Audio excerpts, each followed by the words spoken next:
हमारे साथ खास बातचीत में एक जाना पहचाना चेहरा, एक जाना पहचाना नाम है। नाम दीपक फौजी है। ये वही व्यक्ति है जो निहंग सिखों को हर आंदोलन तक लेकर आता है। चनौत गांव को टी तो मिल गई, मनोहर लाल खट्टर ने ऐलान कर दिया, लेकिन उसके बाद दीपक फौजी ने चनौत धरना कमेटी की खुली बगावत कर दी है। आप निहंग सिखों को लेकर वहां समर्थन करने गए थे, आपने चनौत गांव के पक्ष में वहां संबोधन भी दिया था, लेकिन अब आप खिलाफ बोल रहे हैं, ऐसा क्यों? चनौत गांव को समर्थन दिया था हमने, उन लोगों को समर्थन नहीं दिया था जो जाकर किसी और को बोलते कि इनके कारण हमने आंदोलन जीता है। आंदोलन जीता है उन गांव के बुजुर्गों ने, उनका मान सम्मान होना चाहिए, उनको बोलना चाहिए। जबकि ये लेकर गए थे रामपाल के पास, रामपाल खुद कह रहा कि मेरा कोई योगदान नहीं था धरने के अंदर, मैं सिर्फ चुनिंदा उस बंदे के खिलाफ बोल रहा हूँ जो बंदा बुजुर्गों को लेके किसी और के पास जाता है और ये बोलता है कि इन्होंने हमारे को जितवाया है। तो फिर वो जो गांव के बुजुर्ग रोड के ऊपर बैठे हुए थे, महिलाएं रोड के ऊपर बैठी हुई थी, वो ऐसे ही बैठी हुई थी। आज तक बता दो कोई भी किसान नेता, वो 750 किसानों के नाम बता दो जो शहीद हुए थे किसान आंदोलन में, अगर एक भी नेता उनके घर पे गया हो तो गारंटी इस बात की, मतलब लड़े कोई, खान पीन न बांध रही, लठ खान न रीच। टी तो इनको मिली हुई थी गाँव को, चुनौत गाँव को, उसी को ठीक करवा लेते। अभी भी अलग से टी मिलेगी, आंशी वाली मेन पाइपलाइन में टी नहीं मिलेगी इनको, और वो भी लग जाए तो बताना, या फिर ये आंदोलन उठवाना था तो वो तो नायब सैनी साहब बोल ही रहा था भाई अलग से लगवा लो, मैं खुद खड़ा होकर लगवा दूंगा। तब तो ये नहीं मान रहे थे, बोला नहीं मेन पाइपलाइन में चाहिए। अब क्या मेन पाइपलाइन में लगी टी? नहीं लगी और ना ही लगेगी। अब वो नेता अपनी उसको चेहरे को चमकाते फिर रहे हैं, कहीं कहीं जाकर हम ये करेंगे, सम्मान समारोह मनाएंगे, ये करेंगे, आना फलाना आना ढिमकाना आना। करो यार सम्मान समारोह, लेकिन पहले टी तो लगने दो। आपने कहा कि राजनीतिक खेल चल रहा था, कौन तो राजनीतिक खेल कर रहा था, किसके इशारे पर हो रहा था, किसको बदनाम किया जा रहा था, किसको श्रेय दिया जा रहा था, ये भी बताई दीजिए। अभी अनूप चनौत बोल रहा है, वो अनूप चनौत ही लेके गया बुजुर्गों को वहाँ पे धन्यवाद देने के लिए। वही अनूप चनौत नायब सैनी साहब से भी मिलने गया था चंडीगढ़। वही अनूप चनौत फिर आगे आकर उसमें 3-4 नाम पहले बीच में आए थे, कभी फलाने ने लगवाई, कभी हरीश शिकारा का नाम लिया जा रहा था, कभी सुरेश कोत का, कभी विकास सर का, कभी वो पंडित जी आया था उसके नाम पर पहले उसका नाम की जय बलवादी, फिर उसको नहीं इसने गलत कर दिया, ये कर दिया। वो क्या था? राजनीतिक खेल ही तो था। तो ये राजनीतिक रोटियां नहीं सेकनी चाहिए। राजनीतिक रोटियां सेक सेक के ना गरीबों का जो मसीहा बन के आता, मैं गरीबों का भला करूँगा, गरीबों का भला होता नहीं होता, लेकिन वो कोठी जरूर बना जाता है। तो यही सब चलता आ रहा है, कोई किसानों का मसीहा है, कोई छात्रों का मसीहा बन जाता है, कोई किसी का मसीहा।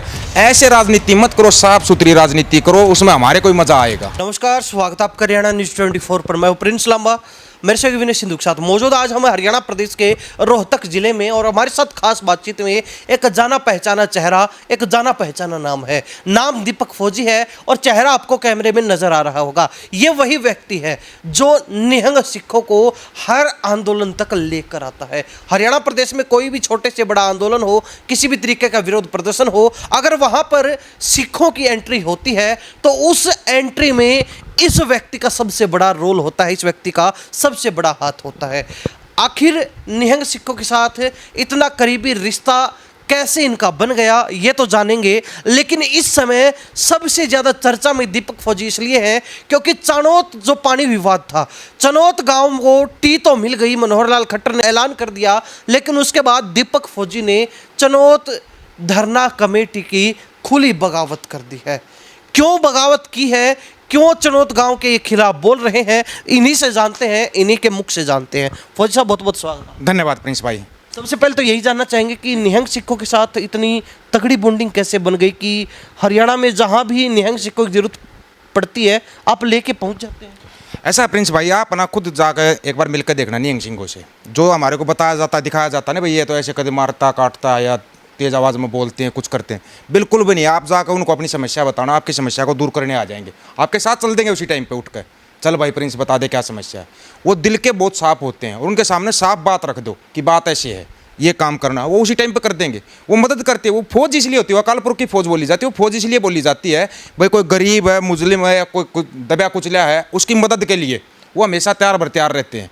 और उनका और मेरी जो बॉन्डिंग बनी थी या उनके साथ जैसे हमारी बॉन्डिंग बन चुकी है, तो ये तो एक अलग ही लेवल पर पहुंच गई थी। किसान आंदोलन से शुरू हुई थी, अब इसका लेवल ही दूसरा बन गया। अब बातचीत करें चनौत गांव को लेके। आप निहंग सिखों को लेकर वहां समर्थन करने गए थे, आपने चनौत गांव के पक्ष में वहां संबोधन भी दिया था, आप बोल के भी आए थे, लेकिन अब आप खिलाफ बोल रहे हैं, ऐसा क्यों?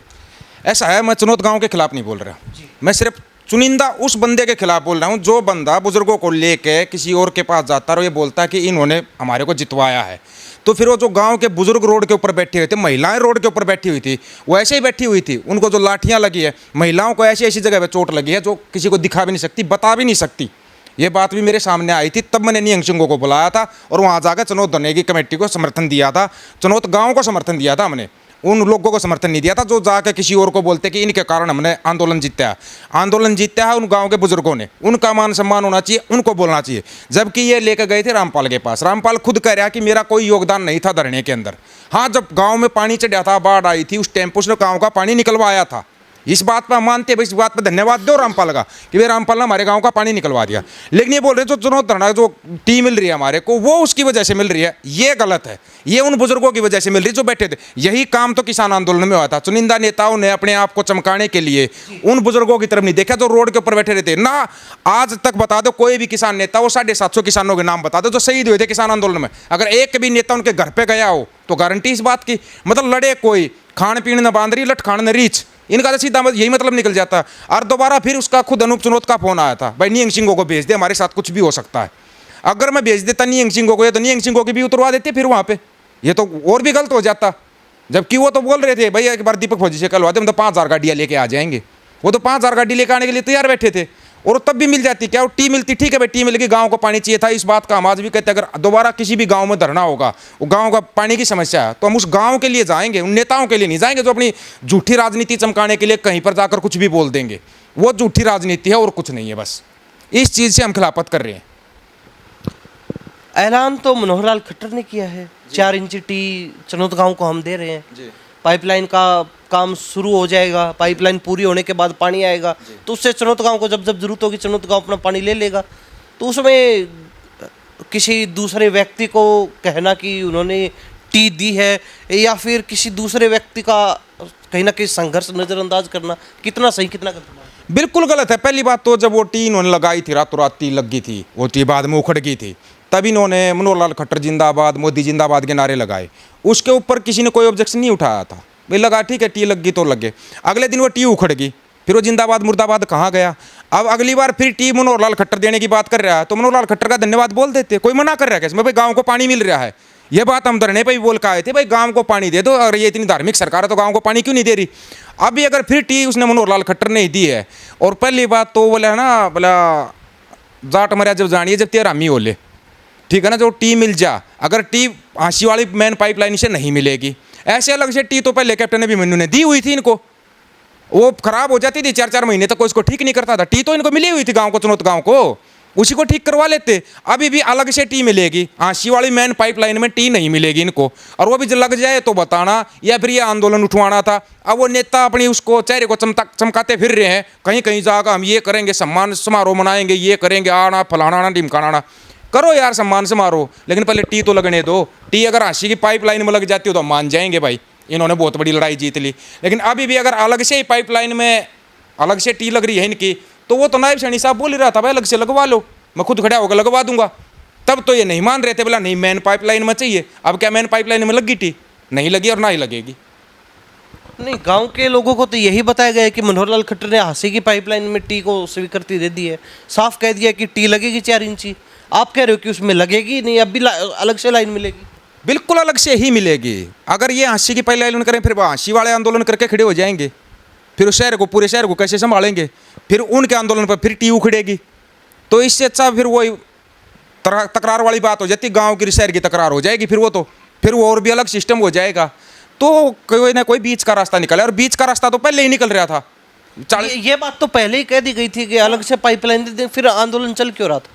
तो यही तो था ना, वहाँ पर जब निहंग सिंह आए थे, निहंग सिंह ने 2 मिनट के अंदर बता दिया, बोला यहाँ पे दूसरे टाइप की राजनीति चली हुई है फौजी, बोला यहाँ पे ये लोग राजनीति कर रहे हैं और कुछ नहीं कर रहे। अलग से पाइपलाइन मिल रही थी उस टाइम पर ले लेते, और वे बोल नायब सैनी साहब का धन्यवाद और उठ लेते। तो तब क्यों नहीं लिया इन लोगों ने? ये सोचने वाली बात है। ये सिर्फ राजनीतिक तौर पर लंबा खींचा जा रहा था, किसी का बदनाम नाम किया जा रहा था, किसी का वैसे नाम बनाया जा रहा था। ये पता नहीं एक राजनीतिक खेल इन लोगों ने कैसे कर दिया था। इस घटिया राजनीति से हमारे को दिक्कत होती है।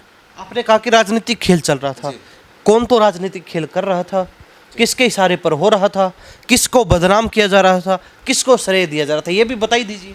अभी अनूप चुनौत बोल रहा है, वो अनूप चुनौत ही लेकर गया बुजुर्गों को वहाँ पे धन्यवाद देने के लिए। वही अनूप चुनौत नायब सैनी साहब से भी मिलने गया था चंडीगढ़। वही अनूप चुनौत फिर आ गया कि उसमें 3-4 नाम पहले बीच में आए थे, कभी फलाने ने लगवाई, कभी हरीश शिकारा का नाम लिया जा रहा था, कभी सुरेश कोत का, कभी विकास ईसर का, कभी वो पंडित जी आया था उसके नाम पर पहले उसका नाम की जय बलवा दी, फिर उसको नहीं इसने गलत कर दिया, ये कर दिया। वो क्या था, राजनीतिक खेल ही तो था और कुछ नहीं था। सिर्फ अपना झूठा नाम चमकाने के लिए दूसरे को बदनाम करना गलत होता है, और नाम शायद ही कोई खुल कर लेगा। हमने तो ऐसे खुल कर नाम भी ले दिया। आपने एक विशेष व्यक्ति का नाम लिया, जबकि नायब सैनी के पास, मनोहर लाल खट्टर के पास, या जहां जहां भी मीटिंगें हुई गई तो पूरी कमेटी है। कमेटी में बहुत से लोग थे, एक अकेला वो विशेष व्यक्ति नहीं था जिसका आप नाम ले रहे हैं। ऐसा है, जब वहाँ पे बैठे थे ना, मैं खुद गया था चुनाव धरने के ऊपर, तो कुछ लोगों ने बताया था यहाँ पे ये 5 आदमियों के नाम बताए थे उन्होंने। वो 4 के नाम मेरे ध्यान नहीं है, उसी गांव के थे वो भी, चारों भी। बोला ये अपनी राजनीति चमकाने के चक्कर में किसी का नाम ले रहे हैं, किसी को बदनाम कर रहे हैं, बोला ये गलत चल रहा है यहाँ पे। मैंने उनमें से इसका बताया था कि ये पहले भी सरपंची के चक्कर में रहा था गाँव की में, गाँव ने नकार दिया था। उसकी तो कई चीज़ें सामने आई थी। किसान आंदोलन में भी जो होया था आपको पता होगा, इसके ऊपर कौन सा केस लगा था। इसके ऊपर वो केस लगा था, मतलब एक अपना जो पाप किया हुआ है छोड़ो, वो जो हो गया लिया जा लिया, लेकिन फिर भी वो चीज़ें हैं तो अभी वैसी की वैसे ही। तो ये गलत था, गलत है और गलत रहेगा। दीपक फौजी को क्या दिक्कत है अगर चानोत गांव के लोग किसी व्यक्ति के पास जाके उसका धन्यवाद कर देते हैं, तो दीपक फौजी को कहाँ क्या दिक्कत हो रही है? ऐसा है प्रिंस भाई, मैं आपको बताऊं, सच्चाई बोल दो, कोई दिक्कत नहीं अपने को। सच्चाई बोलो सिर्फ। भाई आंदोलन लड़ा किसने? वहाँ के बुजुर्गों ने। सच्चाई है ये। क्या आप कह रहे हो आंदोलन उन्होंने लड़ा था जिनके पास धन्यवाद बोलने गए हैं, या जो टी दे रहे हैं उन्होंने आंदोलन लड़ा था? नहीं।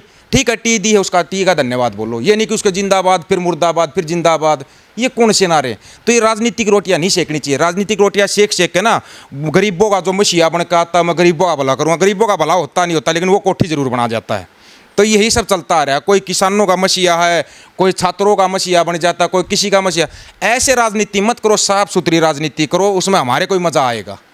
हम फिर भी कह रहे हैं आगे भी कोई आंदोलन होगा समर्थन करांगे, लेकिन अब की बार सोच समझ कर करना पड़ेगा समर्थन। 2 बार धोखा खा चुके हैं। दीपक फौजी हमारे साथ खास बातचीत में हैं। अब आप नाम नहीं ले रहे, लेकिन हम कह देते हैं, धन्यवाद चानोत गांव की कमेटी ने जाकर रामपाल महाराज का किया। हाँ। रामपाल महाराज का जब धन्यवाद किया तो उसके बाद आपका पारा हाई हो गया। हाँ। आपने जो है चानोत गांव के खिलाफ वीडियो बना दी और वो वीडियो वायरल भी हो गई। मैंने अब गांव के खिलाफ वीडियो नहीं बनाया था प्रिंस भाई। नहीं, जो कमेटी हाँ, वो कमेटी वालों का स्पेशल नाम लेकर बनाया था, पूरे गांव को नहीं कह सकते आप। और रामपाल महाराज जब खुद बोल रहा है कि भाई मेरा इस आंदोलन में कोई योगदान नहीं था, हाँ उसका धन्यवाद बोलो। उसने जो पाइपलाइन लगवाई थी, गांव से जो पानी निकलवाया था, उसके लिए बोलो। मना तो नहीं कर रहे हमें, बोलो भाई धन्यवाद। से आपको कोई दिक्कत नहीं, बिल्कुल भी नहीं। काम किया उसने, जो काम सरकार को करना चाहिए था उस रामपाल ने किया वो काम, उसके लिए धन्यवाद बोलो। सिर्फ अकेला के लिए आप भी बोलते हो धन्यवाद? मेरे गाँव का क्या पानी निकलवाया भाई मैं धन्यवाद बोलूंगा? नहीं, आपके साथ लगते और कई गाँव को बहुत। हाँ, जिस गाँव का लगवाया उन गाँव वालों को उसका धन्यवाद बोलना चाहिए। ये बात तो मैं खुलकर आज भी बोल रहा हूँ। फिर भी किसान आपके भाई हैं, किसानों का भला किया है। हाँ, तो धन्यवाद उसके लिए, उस चीज़ के लिए धन्यवाद बोल रहे हैं। जिन जहाँ जिस गांव का पानी निकलवाया, जिन गांवों का भला किया, उसके लिए धन्यवाद बोलो। हमारे को भी अच्छा लगेगा।